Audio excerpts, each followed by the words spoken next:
जिला महिला अस्पताल में अपर जिला जज सचिव विधिक सेवा प्राधिकरण अभिषेक सिन्हा ने विश्व स्वास्थ्य दिवस पर प्रकाश डाला। उन्होंने कहा कि विश्व स्वास्थ्य संगठन हर साल 7 अप्रैल को विश्व स्वास्थ्य दिवस को अच्छे स्वास्थ्य के महत्व के रूप में मनाया जाता है। विश्व स्वास्थ्य संगठन अर्थात WHO की अगुवाई में इस दिन दुनिया में शारीरिक, मानसिक और भावनात्मक कल्याण को बढ़ावा दिया जाता है। उन्होंने कहा कि मानसिक स्वास्थ्य को लेकर, बीमा और इसके बीच की हर चीज को लेकर यह दिन दुनिया के मंच पर आने वाली चीजों के लिए कार्रवाई करने का दिन है। एडीजे श्री सिन्हा ने कहा कि विश्व स्वास्थ्य दिवस 2023 की थीम सभी के लिए स्वास्थ्य है। उन्होंने कहा कि आज बेहतर स्वास्थ्य प्राप्त करने का अधिकार संविधान में उल्लिखित है। विधिक सेवा प्राधिकरण स्वास्थ्य चुनौतियों से निपटने के लिए कार्रवाई करने का अवसर भी बनाता है। उन्होंने कहा कि आज जिला अस्पताल में सालसा की ओर से 3 न्याय मित्र कार्य कर रही हैं। किसी भी तरीके की समस्या आने पर तीमारदारों की बातों को सालसा को सूचित करके सेतु का कार्य करने हेतु विधिक सेवा प्राधिकरण समस्या को निस्तारण करने का प्रयास करता है। सीएमएस महिला वीके सोनकर ने कहा कि विश्व स्वास्थ्य दिवस के बारे में बात करने के लिए हमें समग्र रूप से विश्व स्वास्थ्य संगठन के निर्माण के बारे में बात करने की जरूरत है। दिसंबर 1945 में ब्राजील और चीन के अधिकारियों ने एक अंतरराष्ट्रीय स्वास्थ्य संगठन का निर्माण प्रस्ताव रखा, जो किसी भी सरकारी शक्तियों से पूरी तरह से स्वतंत्र है। बाल रोग विशेषज्ञ डॉक्टर आर.के. यादव ने कहा कि बच्चे 6 माह तक मां का दूध दिया जाना अनिवार्य है। स्वास्थ्य हमारा कैसा हो, उसके लिए हमारा खान पान कैसा हो, यह बात बेहद मायने रखती है। बाद में जब हम लोगों ने इसमें विचार किया तो ये हुआ कि चिकित्सा और स्वास्थ्य का जो अधिकार है ये तो संविधान में ही दिया गया है। भारतीय संविधान ये कहता है कि राज्य की जिम्मेदारी होगी कि प्रत्येक नागरिक को अच्छा स्वास्थ्य और चिकित्सा उपलब्ध कराए, और ये है कि आपको अच्छा स्वास्थ्य और चिकित्सा देना राज्य का कर्तव्य है। दूसरा है कंज्यूमर प्रोटेक्शन एक्ट, जिसमें अगर आपको किसी चिकित्सा सुविधा में कोई कमी महसूस होती है तो आप उसके लिए न्यायालय जा सकते हो, मौका संरक्षण फोरम जा सकते हैं। इसी तरह कई और कानून भी बने हैं, मेंटल हेल्थ एक्ट है और TCPNDT एक्ट वगैरह भी है। इस तरह से आप जहाँ तक चिकित्सक और पैरामेडिकल स्टाफ की बात है, फार्मेसी एक्ट है, ड्रग्स एंड कॉस्मेटिक्स एक्ट है और बायोमेडिकल हैजार्ड एक्ट है। और शायद इधर आप लोगों के प्रोटेक्शन के लिए जो एक कोई नियमावली वगैरह बनी है, मेडिकल प्रोटेक्शन एक्ट भी बन गया है। तो कानून बहुत बने हैं, बस उनकी जानकारी और उनका सही उपयोग। जैसा डॉक्टर यादव कह रहे थे कि हमको अपने अधिकार तो पता है, कर्तव्य नहीं पता है, उनको सही बात कही आपने कि उनका सही उपयोग करना ही अपना कर्तव्य है। और जहाँ तक चिकित्सा की बात है, मैं अपना निजी अनुभव बता रहा हूँ कि अभी तक तो बरेली, आगरा जहाँ भी मैं रहा और भी जिलों में रहा, वहाँ तो जरूरत नहीं पड़ी, लेकिन यहाँ जब जरूरत पड़ी तो यहाँ के चिकित्सक के अनुभव और उनकी कार्यकुशलता का मुझे अच्छा अनुभव है। और एक ऐसी बीमारी जिसका बड़े बड़े शहरों में इलाज नहीं होना था, यहीं पे डॉक्टर ने उसको ठीक किया। मैं ये अपने निजी अनुभव से बता रहा हूँ। तो जहाँ तक जिला विधिक सेवा प्राधिकरण की बात है, हमारे 2 या 3 पैरालीगल वॉलंटियर, तीन पैरालीगल वॉलंटियर यहाँ पर हर समय रहते हैं। ब्लड बैंक में है, एक महिला चिकित्सालय में है, एक पुरुष चिकित्सालय में है। तो आपको अगर कोई दिक्कत हो रही हो किसी प्रकार की, यहाँ पर किसी सुविधा की, आप उनसे संपर्क कर सकते हैं, उनके माध्यम से प्रार्थना पत्र लिखवा सकते हैं। और अगर उनसे नहीं सुन सकती आप सीधे सचिव मैं हूँ, मेरा ऑफिस त्यागीपुर में है, आप मुझे चिट्ठी लिख सकते हैं। तो जो भी दिक्कत होगी उसको दूर कराने का प्रयास किया जाएगा। इधर कई घटनाएं देखने में आई कि अच्छा स्वास्थ्य या कुछ ऐसी गलतफहमी की वजह से कभी कभी दुर्घटनाएं हो जाती हैं तीमारदारों और डॉक्टरों में, वो चीज़ अच्छी नहीं, उससे बचना चाहिए। इसीलिए जिला विधिक सेवा प्राधिकरण को बीच में रखा गया कि अगर आपको कोई दिक्कत हो रही हो आप हमारे माध्यम से उसको ठीक करा लीजिए।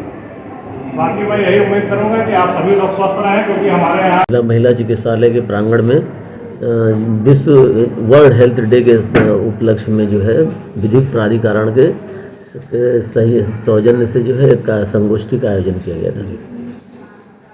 इस कार्यक्रम में सर आप क्या मैसेज देना चाहते हैं? मैसेज आम जनता को यही दिया जाना है कि लोग कैसे अपने आसपास साफ सफाई रखें, हेल्थ का ध्यान रखें और विशेष तौर महिलाओं और बच्चों को ये मैसेज ज़्यादा कन्वे करना था कि चूँकि इन्हीं से जो है घर अगर औरत स्वस्थ रहती है तो घर स्वस्थ रहता है।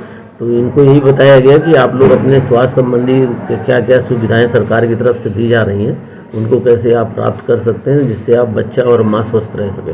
विश्व स्वास्थ्य दिवस पर मैं आम जनता को ये मैसेज देना चाहता हूँ, एक स्वस्थ मन में ही, एक स्वस्थ तन में ही एक स्वस्थ मन रहता है। अगर आप स्वस्थ रहेंगे तो हमारा देश स्वस्थ रहेगा और देश स्वस्थ रहेगा तो आप सक्षम होकर के आप कार्य करेंगे, आपकी कार्यशैली कार्य क्षमता बढ़ेगी। खास करके मैं महिलाओं को मैसेज देना चाहता हूँ कि अगर एक स्वस्थ महिला एक परिवार में रहती है तो उसका पूरा परिवार स्वस्थ रहेगा, सुदृढ़ रहेगा और समृद्ध रहेगा।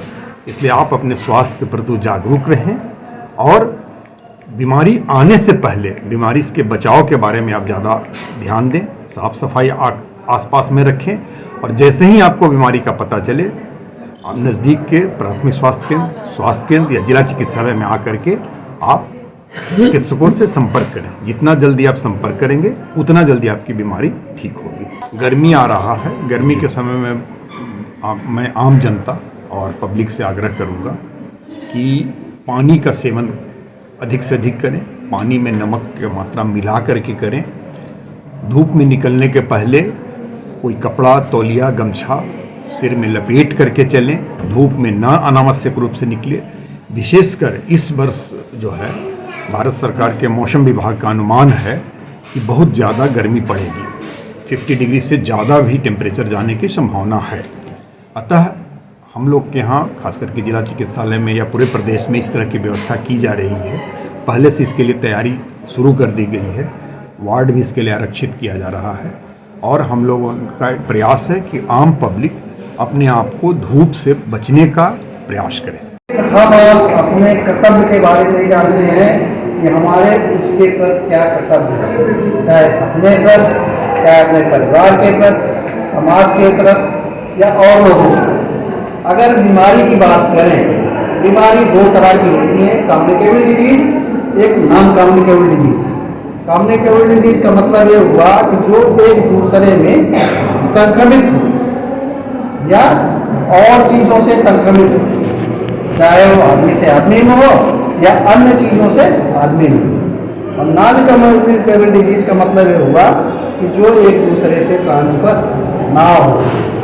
तो दोनों बीमारियों का अपना अलग अलग महत्व है और दोनों बीमारियां बड़ी तेज़ी से फैल रही हैं समाज में। और उसका एक ही रीजन है कि हम लोग अपने स्वास्थ्य के प्रति सचेत तो हैं लेकिन अधिकार के प्रति सचेत कि हम आए तो हमें तुरंत स्वास्थ्य लाभ मिले ना। हम ये नहीं सोचते हैं कि हम टाइमली चलें। पहली चीज हमें बीमारी हुई तो आज हमें बताएंगे कि हम बीमार ना हों।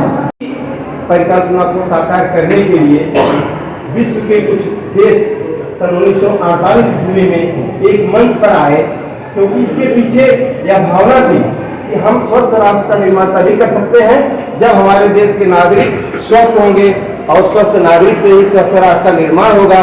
अगर स्वस्थ राष्ट्र का निर्माण करना है तो नागरिकों को स्वस्थ रहने के लिए क्या करना पड़ेगा। 1948 के बाद 2 वर्ष तक ये चलता रहा। लोगों को लगा कि अभी जिस रूप में हम लोग इसको चाहते हैं उस रूप में यह व्यवस्था नहीं पहुंची है। 1950 ईस्वी में विश्व के राष्ट्रों ने तय किया कि वर्तमान समय में 7 अप्रैल को 1950 से विश्व स्वास्थ्य दिवस मनाने के लिए संकल्प किया और इस समय देश में जो है 193 देश हैं जो WHO के सदस्य हैं। अंतर्राष्ट्रीय विश्व संगठन के 193 देश सदस्य हैं और ये दिवस मनाने के पीछे एक तात्पर्य है कि कम से कम लोग अपने जीवन के 365 दिनों में से एक दिन अपने लिए, अपने शरीर के लिए, अपने स्वास्थ्य के लिए, अपने बच्चों के लिए ये खर्च करेंगे। अगर व्यक्ति स्वस्थ नहीं रहेगा किसी स्थान पर कोई कार्य नहीं कर पाएगा। इस स्वास्थ्य की कड़ी में डॉक्टर लोग एक तरह से जिसे कहा जाता है जुडिशरी में जज लोग भगवान होते हैं, उसी तरह से डॉक्टर को भी पैनल अभिवक्ता अमित कुमार पांडे ने कहा कि जुलाई 1946 में विश्व स्वास्थ्य संगठन के गठन को मंजूरी दी गई। उक्त संविधान 7 अप्रैल 1948 को लागू हुआ, क्योंकि एनजीओ की स्थापना के लिए 61 देशों ने समझौते पर हस्ताक्षर किए। संचालन paralegal volunteer Satish Pandey ने किया। संचालन पैरालीगल वॉलंटियर सतीश पांडे ने किया। सीएमएस पुरुष एसके गोयल ने कहा कि डब्ल्यूएचओ के पहले आधिकारिक कामों के एक रूप में उन्होंने विश्व स्वास्थ्य दिवस के उत्सव का निर्माण किया। डॉक्टर आस्था त्रिपाठी ने महिलाओं और बच्चों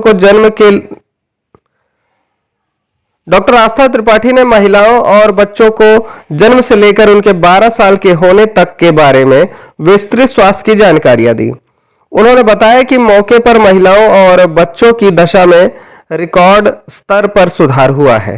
उन्होंने किशोरियों को सरकार की ओर से दिए जाने वाले मुफ्त सैनिटरी पैड के बारे में भी जानकारी दी। डॉक्टर दिनेश बाल रोग विशेषज्ञ ने भी कार्यक्रम में जरूरी जानकारी प्रदान किया। इस मौके पर पैनल अभिवक्ता अमित पांडे, पीएलवी अंजू सिंह, सोनी गुप्ता, मंदाकिनी मिश्रा, फिरदौस, सतीश पांडे, सुनील कुमार राठौर, अनुज विश्वकर्मा, योगेश कुमार यादव, श्रवण विश्वकर्मा, कृष्ण कुमार उपाध्याय, सर्वेश सिंह आदि मौजूद रहे। IMAX इंडिया न्यूज के लिए योगेश यादव की रिपोर्ट, सुल्तानपुर।